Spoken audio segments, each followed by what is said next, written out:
Welcome everyone, back to another video on the Foxtecc YouTube channel.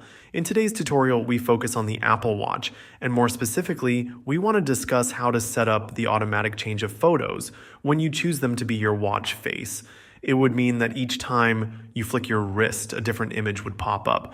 So let me show you how it works. What you're referring to is a feature of the Photos watch face available on your device. You can get there by opening up the watch application on your iPhone. Keep in mind, by the way, that it needs to be the one that your watch is paired to. So open up the app, then at the bottom of the screen, click on the face gallery and make sure to find the Photos watch face. Once you do, you then have two options to pick from. You can either make the photos shuffle, which might seem like a good idea.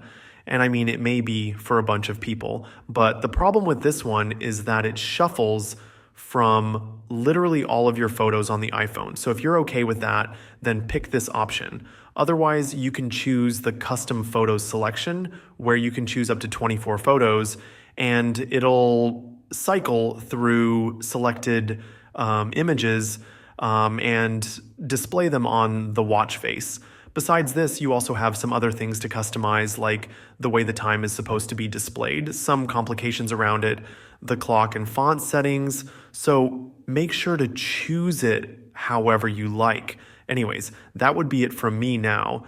If you are curious about putting photos on your Apple Watch, but directly inside the Photos app, I made a dedicated full guide for just that, and it'll be linked in the description.